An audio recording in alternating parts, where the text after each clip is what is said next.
Good evening, everyone. I just want to welcome you all to our concert, and rest assured that although it's very quiet here tonight, you are joined hopefully by hundreds and thousands of people online tonight as we broadcast across the globe. So thanks to the guys at the back there of In Ear Ear, which I must say thank you very much indeed to them.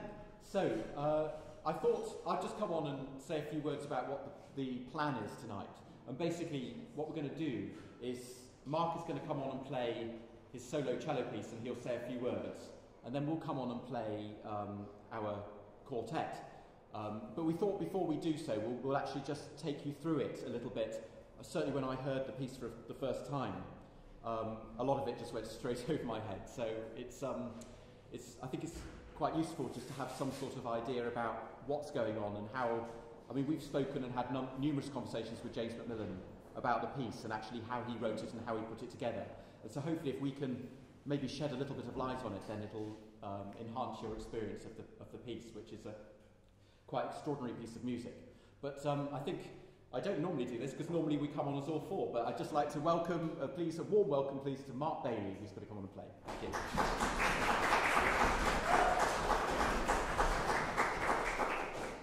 Thank you very much. I'd just like to say a few words about this piece, HB to MB. It's got nothing to do with me, apparently, but it was written 10 years ago, this piece, for Michael Berman, who I believe was a friend of James Macmillan's, and it was premiered at the House of Lords, which is an unusual place, by the cellist Raphael Wallfisch.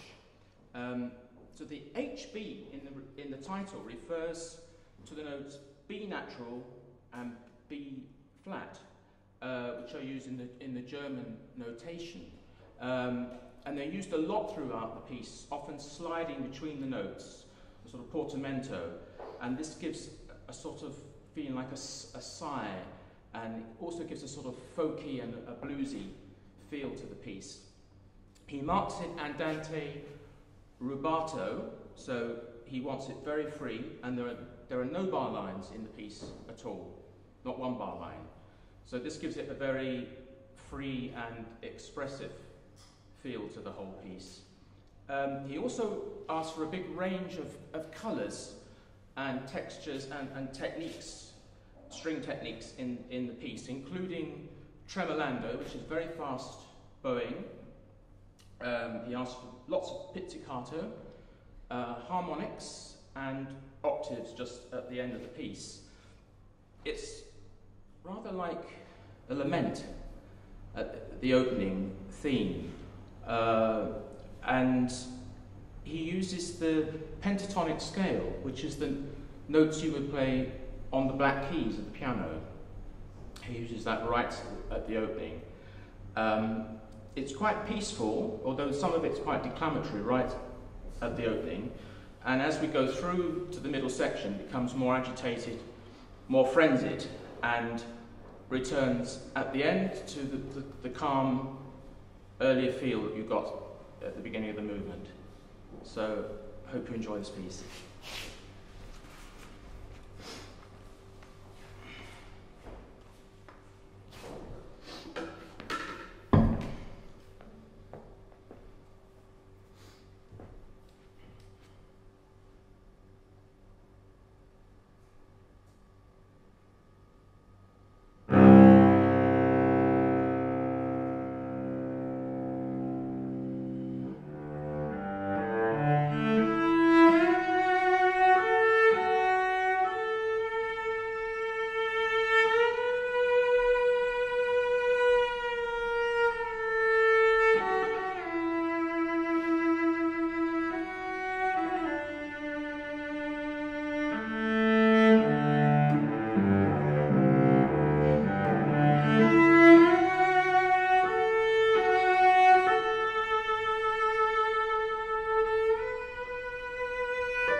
good evening, ladies and gentlemen. Thank you very much for coming to tonight's concert.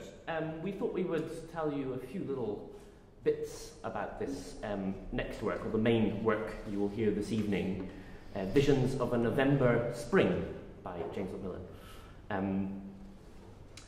It's a more complex title than actually you might at first think. It doesn't refer to anything that happened in November or in spring, so it's got nothing to do with the calendar, certainly.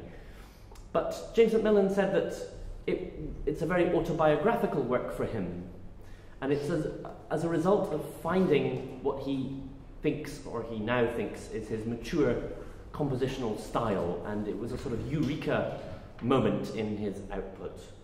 There are certain fingerprints of his work that you can hear throughout this work. There are two movements. There is a very small sort of hors d'oeuvre at the beginning, which is 2 or 3 minutes long, and then the main body of work, which is about 15 minutes. It's made up of 3 very different sort of styles of music. Maybe we can play a few bits. One feature of his work that you hear a lot is a sort of almost imitation of nature, seagulls, or also sort of mixed in with sort of a folk music style. You can hear this in bar 27 of the... Yes.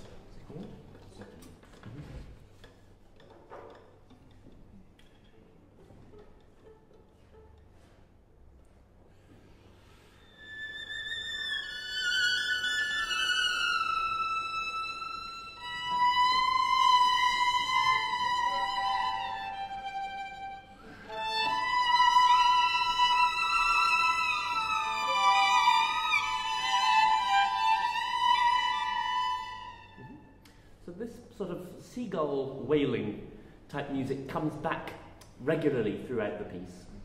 It's also interspersed with this slightly more sort of dangerous sounding music, sort of weird rhythmical stuff. You can hear at the beginning of the second movement.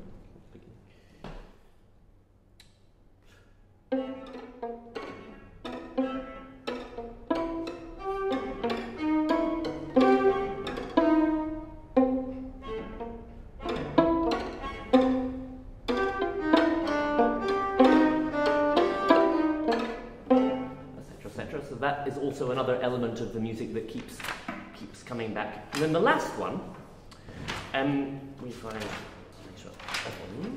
why don't we give them just maybe a development of the fast stuff. So something like 2-1-6,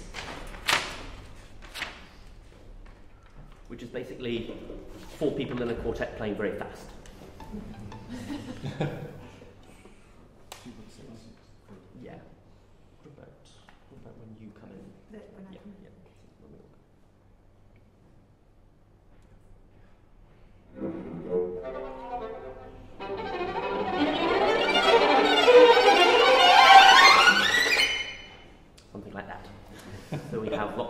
Music, we have seagulls wailing, and we also have sort of mysterioso rhythmical stuff.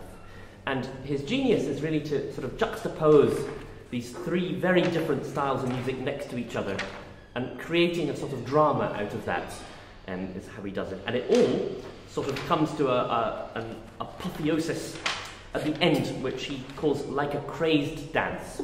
Maybe we leave the crazed dance for the run-through, but certainly that's you'll notice when that happens, because we all go crazy. But basically, that's the piece. So this is Visions of a November Spring by James Macmillan.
quite a nice discussion afterwards if anybody wanted to ask anything. I don't know if anybody had any burning, so we just suddenly thought we were going to just walk off there. And it'd be a bit miserable of us not to ask. But I don't know if anybody's got anything they'd like to ask about the piece or like to chat about what's going on, or we just leave it there for tonight and say thanks very much. I don't know if anybody has anything they'd like to say.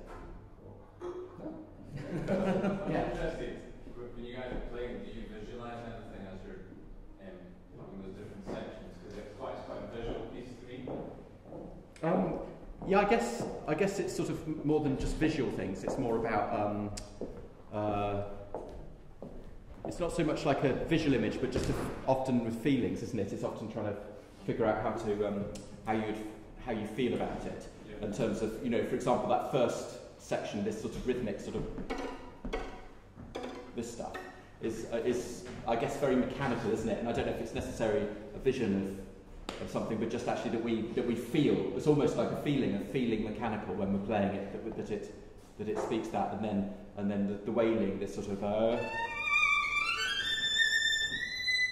it's sort of quite sort of tranquil, isn't it? Some sort of calm compared to lots of the music, and so therefore I don't know if we have particular. I don't know. We might have private thoughts about what it is, but There's a lot of discussions that we discuss what we're feeling so that we can try and portray the same emotion. Yes. A big part of us, yeah. Sometimes the sort of colours as well don't come into people. Some people think in particular colours. Yes. There's some very dark sections out there to this, but then there's quite marked contrast. Yeah. But it's often actually when then you're trying to describe something to your colleagues when we're talking to each other, it's amazing how specific it can become with the type of the word that you use. Yeah. You know, if you say something, I would like this quite bright, or I'd like this, or I feel this fairly, I'm trying to think of something that it actually kind of gives a very specific, sometimes without meaning to, you kind of say, oh, I'd like this very sparky or whatever it is, and then it can conjure up something. Think, oh no, that's not it at all. Words can very easily get in the way, I think, in a certain way, because of course what we do exists in sound. So actually, in a way, we use that probably ears more than anything else, I suppose. Yeah. It's beyond words. Yes, in a way, yeah.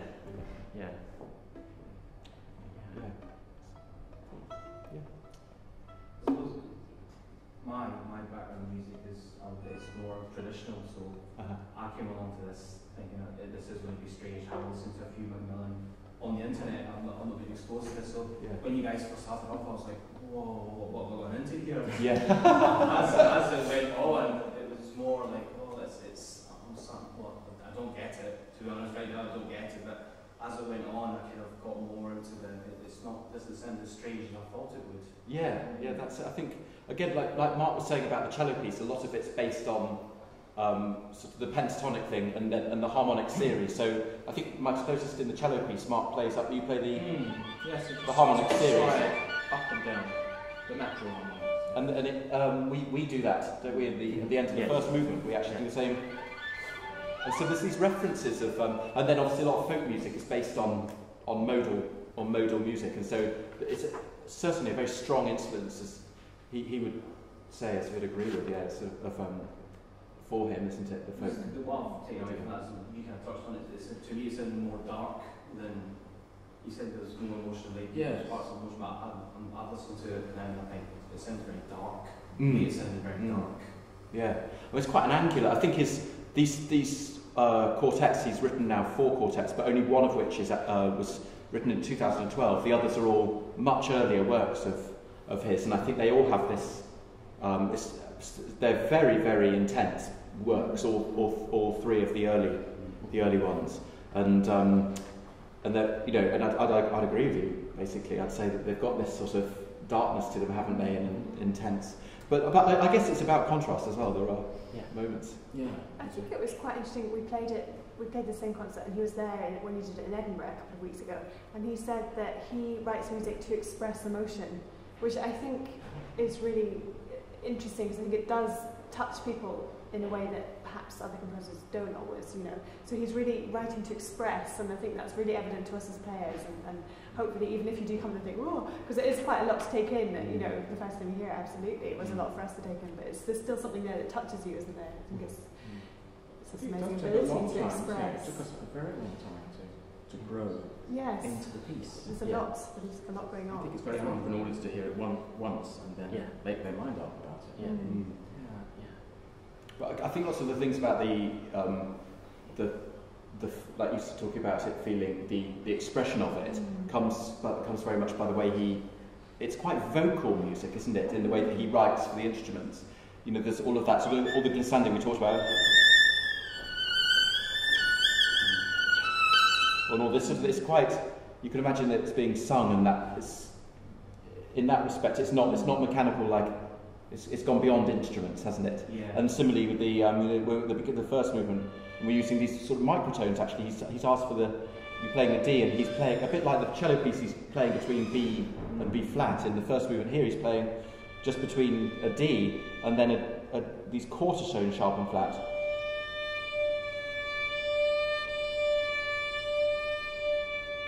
And oscillating between those tones, and again, that's sort of, it's almost vocal, isn't it? The way the voice would sort of crack. Yeah, well, mine certainly does.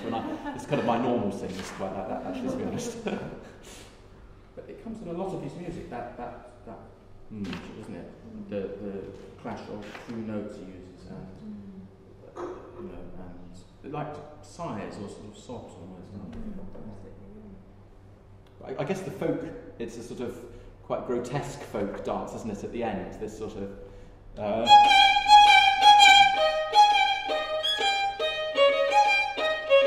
and it's based on that, I'm not sure what mode that is. And just those few notes, it's sort of, that's quite an interesting use of one, isn't it?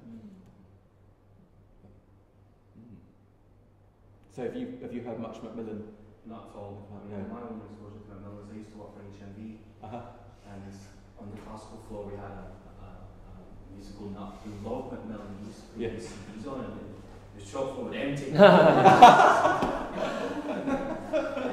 true. And then also when friends said, you need to come and listen to this and see you get a better understanding. I still don't get it, but I'm not running a mile. So that's it. Yeah. I think it's quite a nice expression to say where you're exposed to a lot of exposed. Yeah.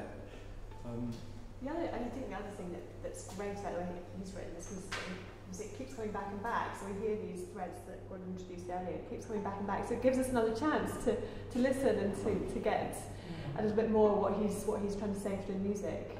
And then it just builds and builds. Did you notice the crazed dance when it happened? I'm sure you all did when we all went a bit manic. So it just builds to this fantastic finale. So it's a very kind of exciting piece, I think.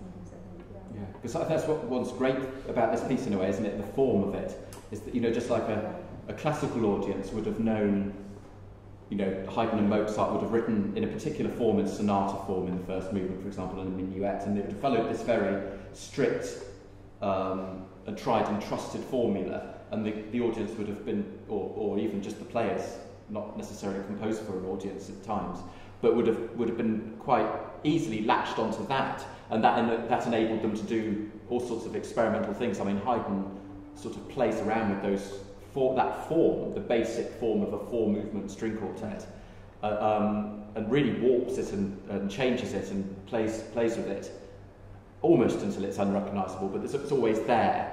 And in a way, Macmillan's done the same with this, isn't he? He's kept, because of the music, as you say, it's very deep, it's very dark, and it's very complicated. The actual, the episodes are very complicated musically. There's a heck of a lot of texture in it. There's a lot. We're all playing most of the time in this quartet, aren't we? It's very, very thick, but it's in a very straightforward form where you have a fairly sort of obvious first movement, obviously, and then it's, idea A, idea B, idea C. Idea A comes back idea B, idea C. Those landmarks. And those, yeah. Yes. And so and he doesn't stray from that too much, and in fact gives all of these, just before the craze dance, this that you hear just before the craze dance, almost sort of just says, it's a musical signpost to say we're moving on. And the signpost that we all play, should we just play that to the scale at 25, I think it is? You know, the first time. Where this figure kept coming, the 24th, in the second week, yeah. This again heralds a kind of, this separates idea A and idea B, so it separates this to this, that one. So.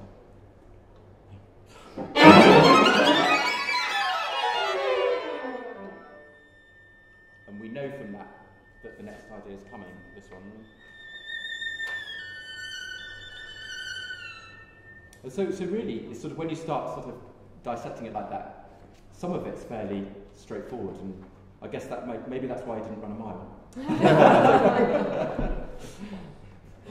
got a question from the online audience, and they're asking somebody's asking how long you've been working with the piece and how your approach has changed over time. We've worked on it. It's been in the system a long time now, actually, and certainly I think going even sort of deeper, if you like, than that, the relationship with James Macmillan. He's the patron of the Edinburgh Quartet, and that's been going for, I don't know, Mark, do you know how many years? Many years now. Yeah. And so there's that ongoing dialogue with James about his music, and I think also just before I sort of talk about this particular piece, we should also bear in mind the other works of his that we've played on numerous occasions, and so there's this sort of familiarity in a way with his language. But we've probably worked at this intensively before the summer, didn't we? In the springtime, we were mainly looking at it then, and it's always nice actually to bring a piece back again. And once you've played it in a patch there, and so the recording, of course. So we sort of learnt it in the spring, I guess, recorded it in the summer, and here we are now performing it tonight. So, and I hope not for the last time. I'm sure we'll be doing it many times from now on too. The system. Yeah. It does take a long time you have to live with it individually first, and you know, kind of getting to know these parts, which are very virtuosic, aren't they? They're very difficult. And actually, we're just about to have a look at a new one, and you look at the parts and think, actually, I don't really know what this means before we put it with everybody else. And then suddenly, it's the penny drops, doesn't it? And it's you realise you've got hours and hours of homework to do. There's still a part now, I don't know if you noticed, where Jessica is discreetly conducting away, because we just need a pulse to keep the thing together. Actually, it's very complex. Very complex. Yeah. Great. Anyway, look, I think it's been good fun. It's certainly been good fun to broadcast on the online and see what happens there. So, hello everybody, wherever you are. Somebody online watching it from Brazil. Oh, fantastic! There we go. Lovely. Okay, well, let's wrap it up there. So, thanks very much indeed. Yeah, cool. Thank you.